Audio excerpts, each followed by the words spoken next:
ಮಗನಿಗೆ ಹಿಡಿದಿರೋ ಹುಚ್ಚು ಇವತ್ತು ಅಪ್ಪಂಗೂ ಅಂಟ್ಕೊಂಡಿದೆ ಅಂತ ಅನಿಸ್ತಾ ಇದೆ. ಈ RSS ಮತ್ತು ಬಿಜೆಪಿ ಅನ್ನೋದು ಕೂಡ ವಿಷ ಸರ್ಪ ಇದ್ದಾಗೆ, ಅದನ್ನ ಕೊಲ್ಲಿಲ್ಲ ಅಂದ್ರೆ ನಿಮಗೆ ಉಳಿಗಾಲ ಇಲ್ಲ ಅಂತ. ದೇಶದಲ್ಲಿರುವಂತ 20% ಮುಸಲ್ಮಾನರು ನೀವು ಪ್ರಚೋದನೆ ಮಾಡ್ತಿದಿರಲ್ಲ, ಏನರ್ಥ ಸರ್ ಇದು? RSS ನ ಬೈಲಿಲ್ಲ ಅಂದ್ರೆ ಇವರಿಗೆ ತಿಂದಿದ ಅನ್ನ ಅರ್ಗಲ್ಲ. ಕಾಂಗ್ರೆಸ್ಸಿನ ಅಧ್ಯಕ್ಷರ ಬದಲಾಗಿ ಮುಸ್ಲಿಂ ಲೀಗಿನ ಅಧ್ಯಕ್ಷರ ತರ ಮಾತಾಡ್ತಿದ್ದೀರಿ ನೀವು. ಸಿದ್ದರಾಮಯ್ಯನವ್ರಿಗಿಂತಲೂ ಎಗ್ಗಿಲ್ದೆಲ್ಲ ಮಾತಾಡ್ತಿದ್ದೀರಿ ನೀವು. ನಿಮಗೆ ಹೋಲಿಸಿದ್ರೆ ಸಿದ್ದರಾಮಯ್ಯನವರೇ ಪರವಾಗಿಲ್ಲ ಅಂತ ಅನ್ಸುತ್ತೆ. ಯಾಕೆ ಕಾಂಗ್ರೆಸ್ ಇನ್ನೊಂದು ಮುಸ್ಲಿಂ ಲೀಗ್ ಆಗುವತ್ತ ಹೊರಟಿದೆ ಅಂತ ಅರ್ಥನ. ಕುರಾನ್ ನಲ್ಲೇ ಹೇಳಿದೆ, ಒಂದ್ ವೇಳೆ ನೀವು ನಮಾಜ್ ಮಾಡ್ತಾ ಇದ್ರೆ ಅಲ್ಲೊಂದು ವಿಷ ಸರ್ಪ ಹೋಗ್ತಾ ಇದೆ ಅಂತಂದ್ರೆ ನಮಾಜನ್ನ ಅರ್ಧಕ್ಕೆ ನಿಲ್ಸಿದ್ರು ಪರವಾಗಿಲ್ಲ, ಫಸ್ಟ್ ಹಾವನ್ನು ಹೊಡಿರಿ, ಆ ವಿಷ ಸರ್ಪವನ್ನು ಹೊಡಿರಿ ಅಂತ ಹೇಳಿದರೆ. ಈ RSS ಮತ್ತು ಬಿಜೆಪಿ ಅನ್ನೋದು ಕೂಡ ವಿಷ ಸರ್ಪ ಇದ್ದಾಗೆ, ಅದನ್ನು ಕೊಲ್ಲಿಲ್ಲ ಅಂದರೆ ನಿಮಗೆ ಉಳಿಗಾಲ ಇಲ್ಲ ಅಂತ ಮಾತಾಡಿದ್ದಾರೆ. ನಾವು ಇದುವರೆಗೂ ಈ ಮರಿ ಖರ್ಗೆಗೆ ಅಂದರೆ ಪ್ರಿಯಾಂಕಾ ಖರ್ಗೆಗೆ ಮಾತ್ರ RSSನ ಹುಚ್ಚು ಹಿಡಿದಿದೆ ಅಂತ ಅಂದ್ಕೊಂಡಿದ್ದು. ಮಗನಿಗೆ ಹಿಡಿದಿರೋ ಹುಚ್ಚು ಇವತ್ತು ಅಪ್ಪಂಗೂ ಅಂಟ್ಕೊಂಡಿದೆ ಅಂತ ಅನ್ನಿಸ್ತಾ ಇದೆ. RSSನ ಬೈಲಿಲ್ಲ ಅಂದರೆ ಇವರಿಗೆ ತಿಂದಿದ ಅನ್ನ ಅರ್ಗಲ್ಲ.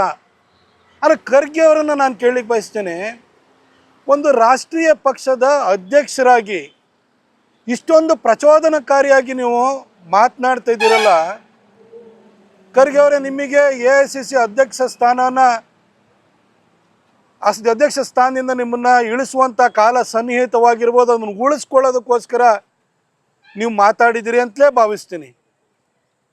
ಆದರೆ ಒಂದು ರಾಷ್ಟ್ರೀಯ ಪಕ್ಷದ ಅಧ್ಯಕ್ಷರಾಗಿ RSS ಮತ್ತು ಬಿಜೆಪಿಯವರನ್ನು ವಿಷ ಸರ್ಪಕ್ಕೆ ಹೋಲಿಸಿ ಅವ್ರನ್ನ ಕೊಲ್ಲಿ ಅಂತ ಹೇಳಿಬಿಟ್ಟು ದೇಶದಲ್ಲಿರುವಂಥ 20% ಮುಸಲ್ಮಾನರು ನೀವು ಪ್ರಚೋದನೆ ಮಾಡ್ತಿದ್ದೀರಲ್ಲ, ಏನರ್ಥ ಸರ್ ಇದು?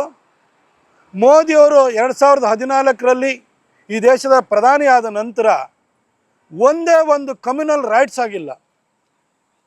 ನೀವೊಂದು ಕಾಂಗ್ರೆಸ್ಸಿನ ಅಧ್ಯಕ್ಷರಾಗಿ RSS ಮತ್ತು ಬಿಜೆಪಿಯವರನ್ನು ವಿಷ ಸರ್ಪಕ್ಕೆ ಹೋಲಿಸಿ ಕೊಲ್ಲಿ ಅಂತಿದ್ದೀರಲ್ಲ, ನೀವು ಇಡೀ ದೇಶಾದ್ಯಂತ ಕೋಮು ದಳ್ಳೂರಿಯನ್ನು ಸೃಷ್ಟಿಸೋದಕ್ಕೋಸ್ಕರ ನೀವು ಪ್ರಯತ್ನವನ್ನು ಮಾಡ್ತಿದ್ದೀರಾ ಸರ್ ನೀವು. ಅಲ್ಲ, ನೀವು RSS ಮತ್ತು ಬಿಜೆಪಿಯನ್ನು ನೀವು ವಿಷ ಸರ್ಪಕ್ಕೆ ಹೋಲಿಸೋದಾದರೆ, ಅಥವಾ ಅವ್ರನ್ನ ಇವತ್ತು RSS ಬಿಜೆಪಿಯನ್ನು ಬೆಳೆಸಿರೋರು, ಅಧಿಕಾರಕ್ಕೆ ತಂದಿರೋರು ಹಿಂದೂಗಳೇ, ನೀವು ಹಿಂದೂಗಳನ್ನೇ ವಿಷ ಸರ್ಪ ಅಂತ ಹೇಳ್ದಂಗಾಯಿತು. ನೀವೊಂಥರ ಕಾಂಗ್ರೆಸ್ಸಿನ ಅಧ್ಯಕ್ಷರ ಬದಲಾಗಿ ಮುಸ್ಲಿಂ ಲೀಗಿನ ಅಧ್ಯಕ್ಷರ ಥರ ಮಾತಾಡ್ತಿದ್ದೀರಿ ನೀವು. RSS ಬಿಜೆಪಿ ಅಥವಾ ಹಿಂದೂಗಳನ್ನು ನೀವು ವಿಷ ಸರ್ಪಕ್ಕೆ ಹೋಲಿಸೋದಾದರೆ, 1947ರಲ್ಲಿ ಭಾರತಕ್ಕೆ ಸ್ವಾತಂತ್ರ್ಯ ಬಂದಾಗ ಹೈದರಾಬಾದ್ ನಿಜಾಮನ ರಜಾಕರ್ ಆರ್ಮಿ ನಿಮ್ಮೂರಿಗೆ ಬಂದು, ನಿಮ್ಮ ಮನೆಗೆ ಬಂದು, ನಿಮ್ಮ ತಾಯಿನ ನಿಮ್ಮ ತಂಗಿನ ಸುಟ್ಟಾಕಿದ್ರಲ್ಲ, ಅವ್ರನ್ನೂ ವಿಷ ಸರ್ಪ ಅಂತ ತಿಳ್ಕೊಂಡು ಸುಟ್ಟಾಕಿದ್ರ ಸರ್? ಹಾಗಾದರೆ ಅವತ್ತು ನೀವು ನಿಮ್ಮ ತಂದೆ ಜೊತೆ ಹೊಲಕ್ಕೆ ಹೋಗಿದ್ರಿ, ಇಲ್ಲಾಂದ್ರೆ ನಿಮ್ಮನ್ನು ಸುಟ್ಟಾಕಿರೋರು. ಮುಸಲ್ಮಾನರು ನಿಮ್ಮನ್ನು ವಿಷ ಸರ್ಪ ಅಂತ ಭಾವಿಸಿದ್ರು. ಹಾಗಾದರೆ ಏನು ಸರ್ ಮಾತಾಡ್ತಿದ್ದೀರಿ ನೀವು?